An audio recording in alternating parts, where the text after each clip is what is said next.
same thing.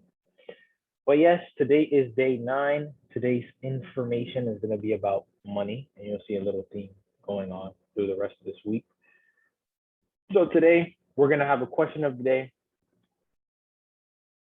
We're going to talk about yesterday, and Julia, you can give hold on some information just about what we talked about, a little bit about the college tours, and then we're going to do an assignment check-in. Hold on, just because you weren't able to come yesterday, try to get that assignment 1 for week 3 due by the end of this week. And if you need any help with that, please make sure to let me know. Then we're going to talk a little bit about college financial literacy. We're going to go over understanding an award letter, and then I'm going to give you your next assignment for the week. So today's question of the day is, if you had to become either a music star or a movie star, which would you pick and why? Again, if you had to either become a movie star or a music star, which would you pick and why?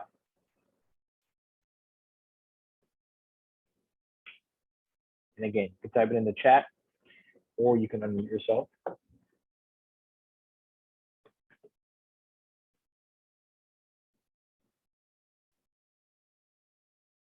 I would want to be a movie star just because I've always wanted to be an actress.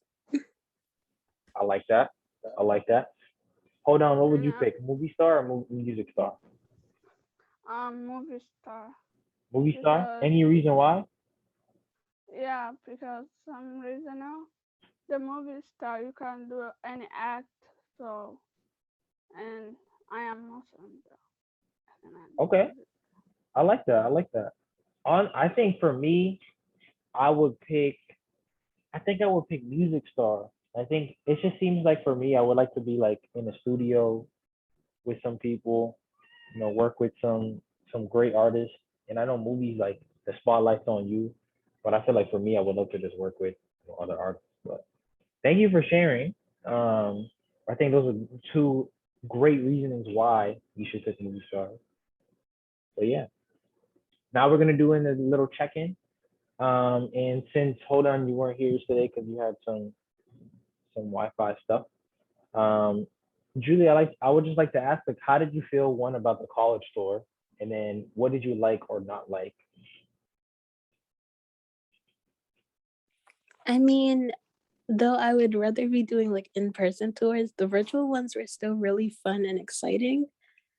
I think my favorite part was just Tennessee State altogether and how like welcoming it seemed.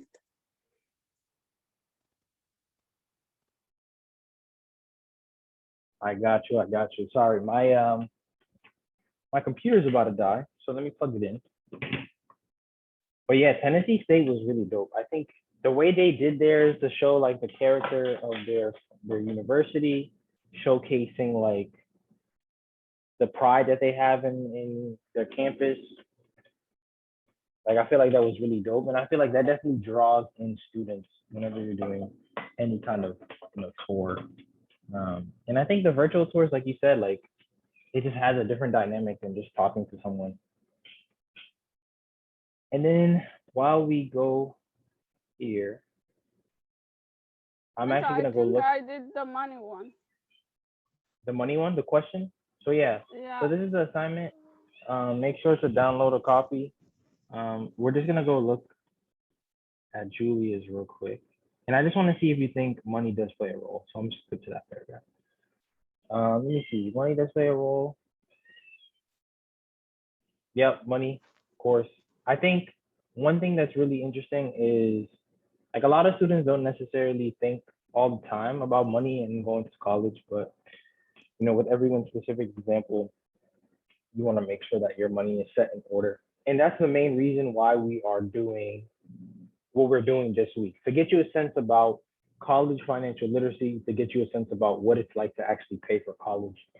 We'll talk a little bit more about the financial aid process. And as we go through this week, we're actually going to learn more about how to apply for financial aid, what different modes of financial aid there are, and what are different ways you can pay for college. So for this one, back to the presentation. So first, I just want to start off is just, what do you know about paying for college?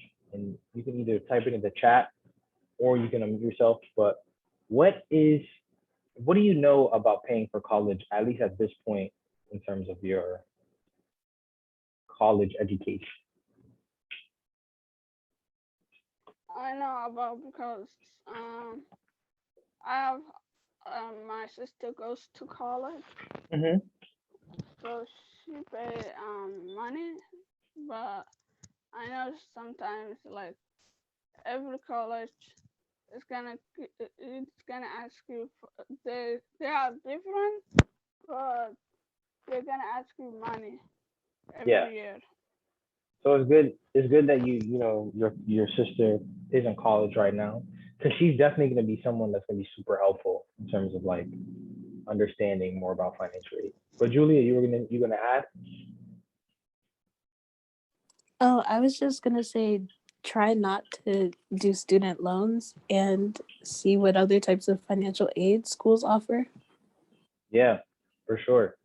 I think student loans can be scary, and student loans are a big part of financial aid packages. And if you can avoid them, avoid them. But at the same time, like if you're able to go to a school and take out a little bit of loans, that's okay too. Just because it helps you build your credit, it helps you, get a system of what it's like to actually pay back something. And then this one, I actually just want you to type in the chat. What are some words that you know that are related to financial aid?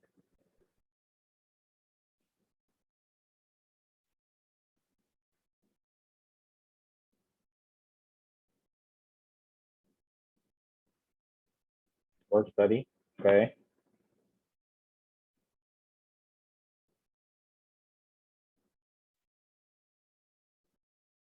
What else you got?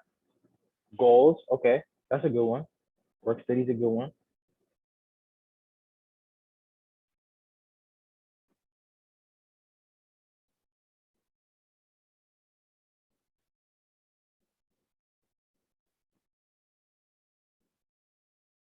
Meal plans. Yes, that is part of financial aid as part of your tuition.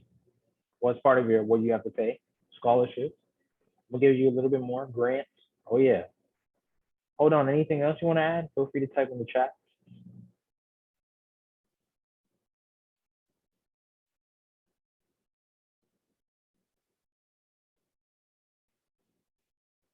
Anything else? And if you don't have anything else, that's okay.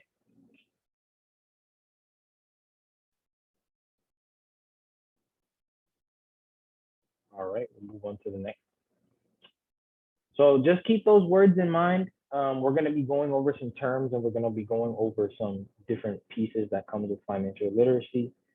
So just to start off, what is it? What is financial literacy? Basically, it's terms associated with financial aid, not financial literacy. And we're going to talk a little bit about what are those terms. We're also going to talk about some tools that you need to pay for college, and these are also part of financial literacy as well. And then the final activity that we're going to do today is actually breaking down a financial aid award letter. So we're going to go through this process, learn a little bit more about what financial aid terms are, some tools that you need to actually apply for financial aid and pay for college, and then break down financial aid award letters. And these are three things that we're going to be doing just to make sure you get, that sense of financial literacy a little bit higher. So what I want to do now is actually go over some of these financial aid terms. And this is actually a link to a Google Doc that we have on the Google Drive that actually has a lot of the definitions of these terms in the drive. So to start off, I just want to ask, like, what do you think an award letter is? And again, you can either unmute yourself or type it in the chat, but what do you think an award letter is? A letter telling you of the benefits that you earned, maybe. Okay. Hold on. Do you have an answer for this one? What do you think an award letter is?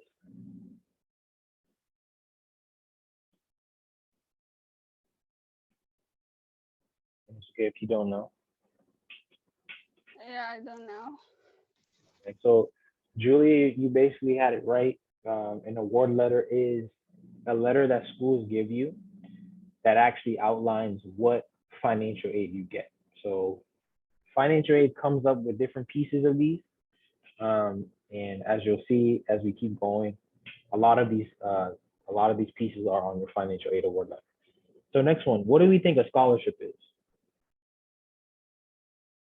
The scholarship helps you with a college or the plan that you was your goals. Okay, that's a good answer. Julia, what do you think a scholarship is? Like the amount of money that you get to cover your academic costs, but not necessarily your other costs.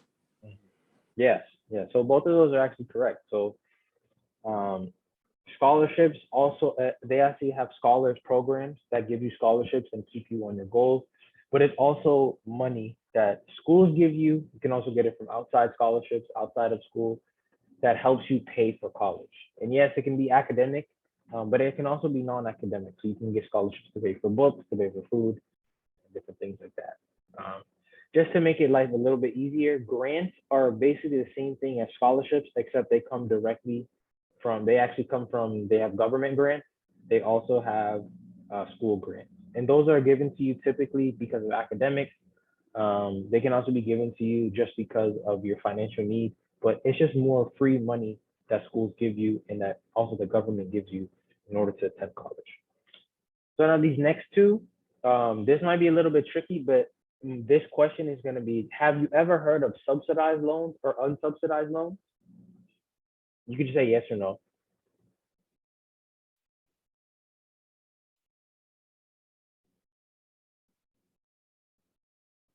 No.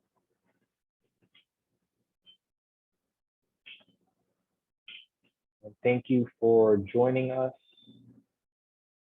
Rashida, we're just going over some financial aid terms. I'm actually going to copy this link. So if you ever need, and I'll actually put this in now. If you need, this is access to the financial aid terms document that we have in the Google Drive. So you feel free to use that as well. But subsidized loans and unsubsidized loans, these are actually pieces that come in on your financial aid package. So the distinction between the two is subsidized loans do not get bigger while you're in college. As you may know, some loans, the reason why people don't like them is because they actually get bigger with interest. So you have to pay back more than what you actually took out. So let's say you have $1,000, you took out $1,000 for either unsubsidized or subsidized loan. The subsidized loan, it's going to be $1,000 as long as you are in college. So if you have the 4 years, it's not going to get any bigger. With unsubsidized loans, those actually get bigger while you're in college. So let's say you take again $1,000 out. The next term, it might be $1,100. The term after, $1,200. So it gets bigger while you're in college. So if you're ever looking at a financial aid package, and you're going to be looking at that once you actually apply to schools and get acceptance letters and all that, usually if you want to keep any loans, keep the subsidized loans and try to ignore the unsubsidized loans. So, and again, we'll talk about that more a little bit later as we continue to talk about financial aid. Expected family contribution. This is basically as clear as it can get. It's the money that schools expect that your family is going to give to you. And the way they actually do that is doing it through FAFSA, which is the free application for federal student aid. FAFSA is the form that you fill out, that you put in your information, your parents' information, and the financial aid information that you actually let you apply for college. Then in order to actually apply for the FAFSA, you need an FSA ID, which is a free federal student aid ID. And basically you use that, you create that on your own time, or you can also create it with an advisor. And then work study, Julia, you already talked about this. Work study is getting a job on campus, and it's actually government funded money that they give you for actually being a student worker. And like I said, if you want any definitions of these words and more, please use the link in the chat to fill in these financial aid terms. Any questions about any of those terms, or do you want to continue to the next piece? I think I did the FAFSA ID. The FSA ID? Okay, that's perfect. And that's actually going to be part of one of the assignments. I want you to create a FSA ID, and the FAFSA does not actually come out until October. So just make sure that we're going to have you create an FSA ID now. moving on to the next piece. So what are the tools? So again, I already talked about FSA ID. There's actually use your social security number, create a username and password to log into the FAFSA. The FAFSA itself is the application that you use to apply for financial aid to your colleges. And then the CSS profile. So some private schools actually require you to fill out additional financial aid information. You can actually find it through College Board. And I'm actually going to show you what some of those look like before we move on to the next activity. So FSA ID, you just type it in, and this is the main page is Bing for me, which I don't really like, but it's okay. Click FSA ID. It should have a screen that looks like this. And for all of you, when you're starting off, you want to click create an FSA ID. So you put a username, password, you confirm your password. Then the next page will actually ask you for more information. So it'll be like your birthday, your address, your social security number, so that they know what you actually need. Going into the next one, we're going to go to the FAFSA webpage. So the FAFSA webpage, you go here. It should look just like this. It's a very old system. They haven't updated it. If you look right here, since 2010, the last update was June 30th, 2021, but this website has been around since 2010. So you click I am the student and you type in your FSA ID and your FSA ID password. So again, you need to create an FSA ID first before you actually log into the FAFSA. And the FAFSA will open up in October. So again, just make sure you're checking this page in October when you actually create your FSA ID. And then finally, the CSS profile should be here in collegeboard.com. You sign in for fall 2021, spring 2022, and they ask you to log in using your College Board password, login and password. So when it comes to the CSS profile, you won't know when to create it until you look at which schools you are applying to. And after that, we can actually work on it now. So for this last activity, I actually want to give you a chance to understand what it's like to break down to what an actual financial aid letter looks like, and what it actually looks like to break down a financial aid letter. So if you see, this is an example of word letter from UMass Boston. This is an old one from 2016. If you look down here, and let me know if that's clear. If it's a little blurry, I can see if I can get a better picture. But the way that this works is these are all the money that a student will get from UMass Boston.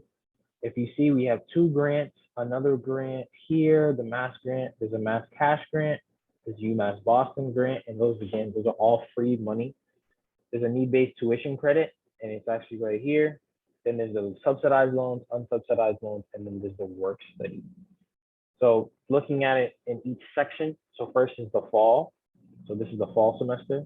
This is the spring semester. And typically schools will break down financial aid letters or financial aid offers during the fall and during the spring.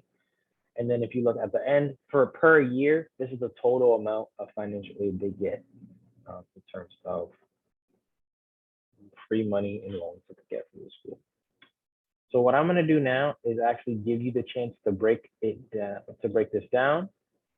So the activity is you want to figure out how much it would cost for the student to attend UMass Boston. Okay, I'm actually going to get this link. Let me present it again. So I'm actually going to get this link, and just for reference, I'm actually going to type in the chat. So let's just say the student only lives on campus. Doesn't live on campus and only has to pay tuition and fees. So the numbers that I want you to use is tuition, which is 14,188, and then fees 490. You can use your calculator, you can use anything online. And also we're gonna add the loan fees because you're gonna be taking out loans in this one.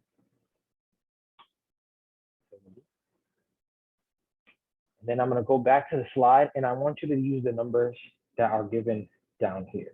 So try to figure out how much it would cost this student to attend UMass Boston using the numbers in the chat. So these numbers all together will be her total cost of attendance. And then I want you to use the numbers that are down here to see how much it would cost the student to attend UMass Boston. And I'm going to give you about 5 minutes to do that. And again, using all the numbers here, you want to figure out how much it's going to cost for the total. So you're only going to use the third column. There's also a total number at the bottom if you want to skip that. And then we're going to move on to the next piece of the activity. Again, I'm going to give you 5 minutes. When you're done with the number, just put it in the chat with your name, with your amount of how much it's going to cost the student.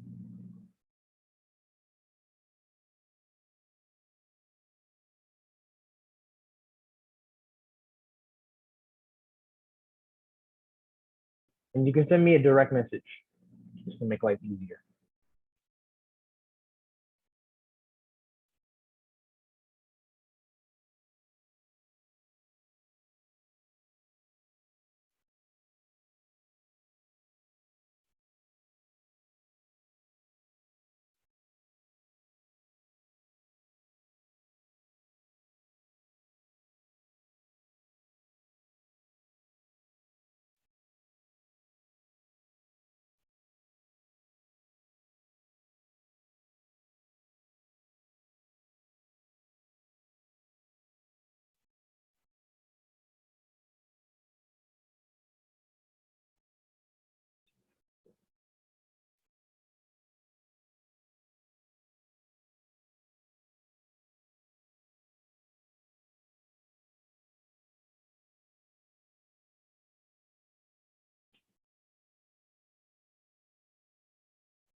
Yeah, when you figure out how much it's going to cost, and I'm actually going to put this down for you.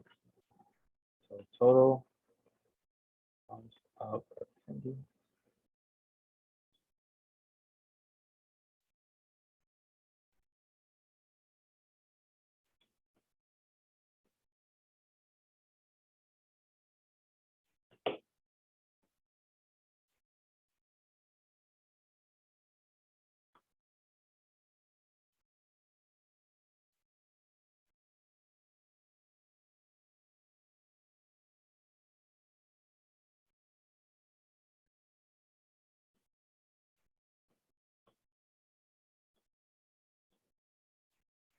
So the number I just put in is the total cost of attendance. The total amount of financial aid that she has is this. So were you able to figure out how much money she would have to pay?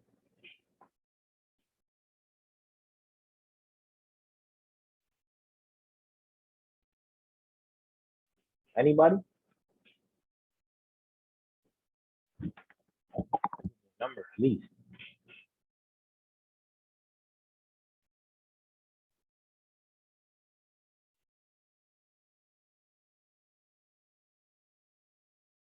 And if you haven't, that is okay.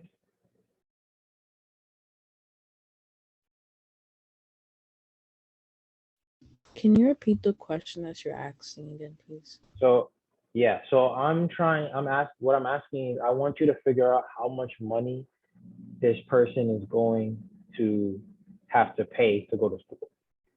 So let me actually give you an example, just because I didn't give an example and I just told you to do it by yourself. So what we're gonna use right now is UMass Boston's cost of attendance, right? So for this current school year, if you're living with parents, tuition is 14,000.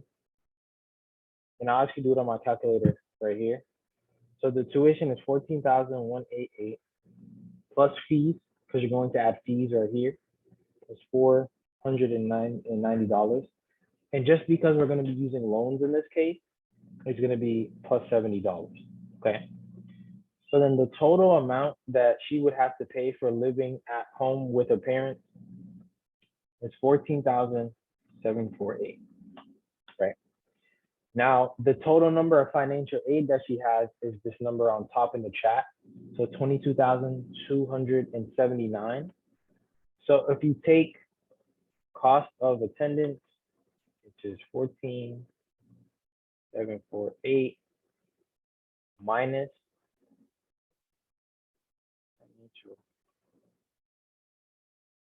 aid, which is 22,279.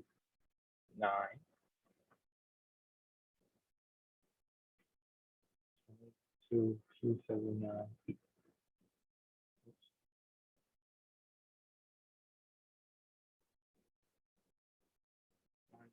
2,279 equals. So the total, her total amount that she has to pay to UMass Boston is negative $7,501. So do you know what it means when your how much you have to pay is negative? And if anyone wants to answer, feel free to do so.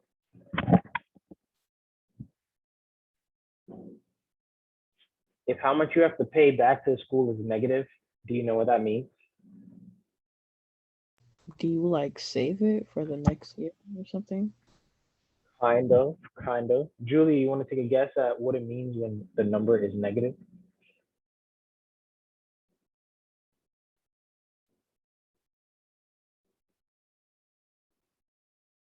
I don't know. Okay. So if a number is ever negative when you are looking at breaking down financial aid, that means the school is giving you back that money. So you have excess financial aid, so that means that money goes into your pocket. So in this case, if she lives at home with the parents, just pays tuition and fees and the loan fee, she would get $7,501 back. Does that make sense? Yes. Okay, cool. So anytime you see a number that's negative with your financial aid package, that means the school will be giving you back money. So that's why in this case, if she lived at home and she took out those loans, she would be getting a lot of money back. But now what I want you to do is figure out how much it would cost her to live on campus. This is a full year, yeah. So I want you to figure out how much it would cost for her to live on campus and still using the same numbers that she got. And also, so I want you to figure out, and I'll put the question in the chat.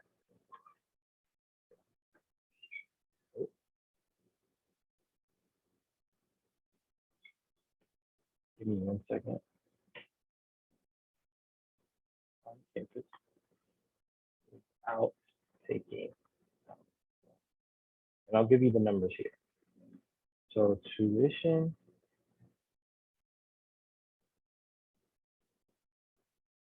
and it's the same thing of using that. Tuition is 14,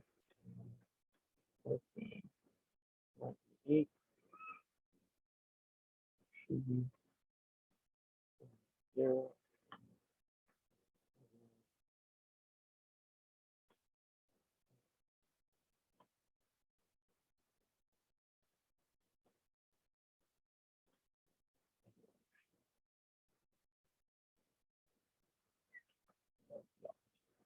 And then we're gonna just use the same financial aid information down here, but we want it to be without loans.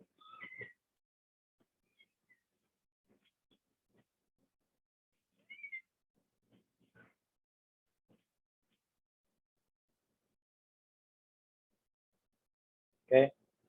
Let me know if you're having trouble seeing any of the numbers. So again, we're going to be trying to figure out how much it costs for the student to go to UMass Boston if she lived on campus and if she did not take out any loans. So I gave you all the charges. You just got to figure out how much to take off of her scholarships.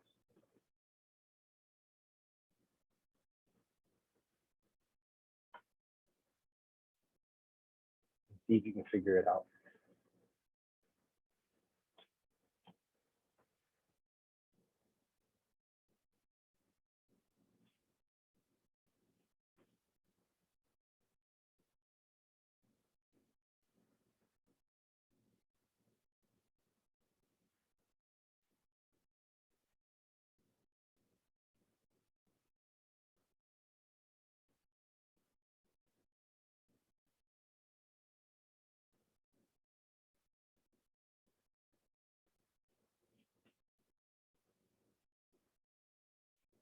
So again, the question is, she has all the numbers that I just put on is her how much she has to pay, and then try to do it without loans.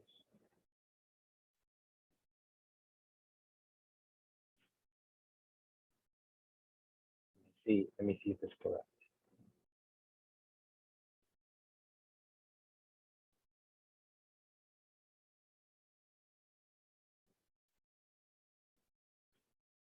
Wow.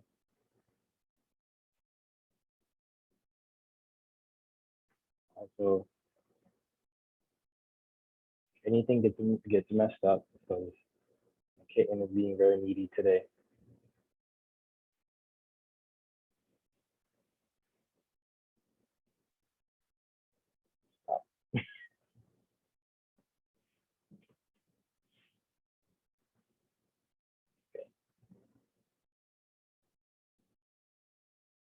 Okay, cool.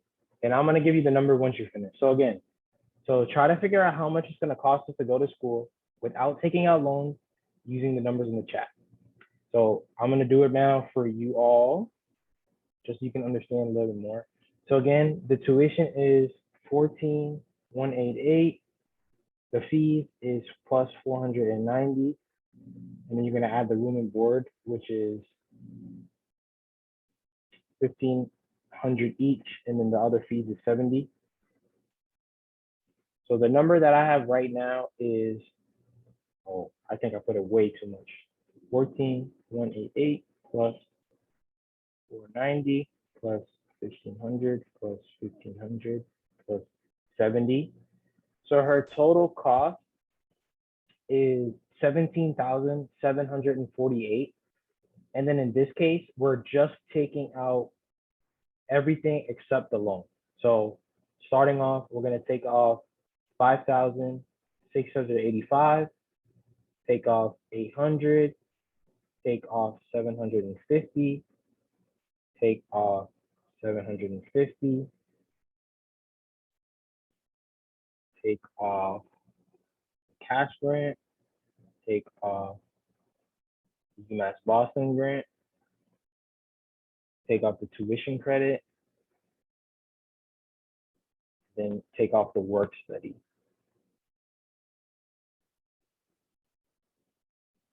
So I have, Julia, you're pretty close. So it's $949. Okay. So I know it's a little bit confusing when you first start off, and I think that's just due to the fact that you may never have done it before.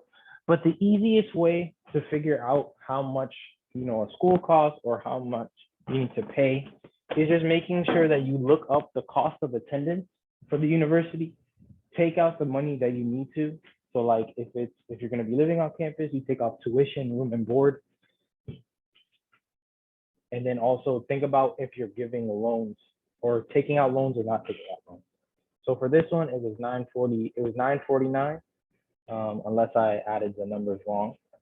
But that's kind of how you break down a financial aid package. Again, it's a little confusing. If you want, try it on your own. See if you can figure out the best way for you to figure out how to do financial aid packages. But again, we're going to be doing that another activity later down the line, just to make sure that you get a better understanding.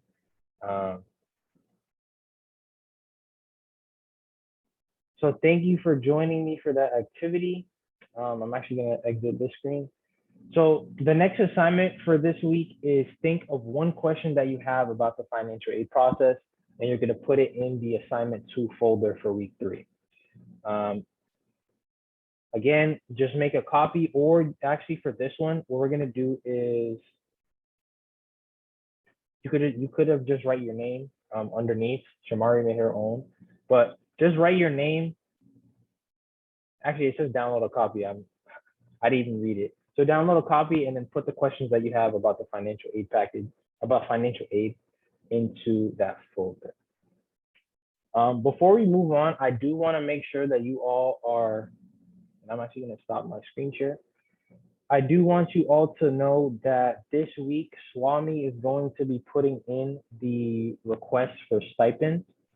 So if you're able to finish all those assignments for week 1 through week 3 by this week, you should be all set to go for getting the full stipend. Again, we're giving at least up to $200 per month. And because there was the 1 week in June, you should be getting $200 for June, and then $200 for July, $200 for August. If you complete all the assignments and you also complete and also try to come to class, or just make sure that you're prepared.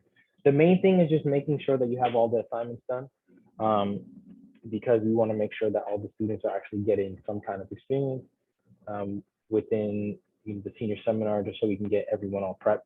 But if you have any questions, if you have any concerns, if there's anything that is an issue or you don't understand as part of the senior seminar, please just let me know. If you're going to be late, or if you are going not attend the class for some reason, send me an email, send me a quick text message. Just make sure that you let me know beforehand, because I want to make sure that everyone is doing okay. And then just to be completely transparent, I do want to let you all know that we are doing student evaluations this week. And then we will be discussing with Swami about where to move forward with that. But does anyone else have any questions or comments about today's lesson? We're going to be talking more about financial aid later. So what's up, Rashida? I didn't understand when you explained how to access the assignment. Can you, explain? Yeah, no. You're good. So let me share my screen again. So anytime you want to access the assignment, you should already have access to a Google link or a Google Drive. So this week, it's week 3. So you would go to your email, you would look for an email from me that says week 3 or Google Drive. So for week 3, you click week 3, and then this one is going to be assignment 2. So then this one, you're going to just download a copy, and it should be as easy as right-clicking, make a copy, and then you just put your name as the title. And then that's all you need to do for assignments. So again, you should already have the link for this. I'll just add it in the chat just so I can make life easier. And make sure to save it somewhere, because we want to make sure that you have access to it. But yeah, for this week, just make sure you finish all the assignments. Make sure that you complete the assignments that you've missed prior. So for the week 1, week 2, but we want to make sure that you are all completing all the assignments, so just so that you can get credit for the stipend. But yeah, does that make a little bit more sense, Rashida? Yes, thank you. Yeah. So yeah, just so you can use, I just added the link into the chat, so you can just save that anywhere. Also, it should already be in your email, so you are good to go for that. I just saw Destiny came in. Thanks for joining us. Destiny, I'm gonna have you actually stay on a little bit after, just so I can give you a quick rundown.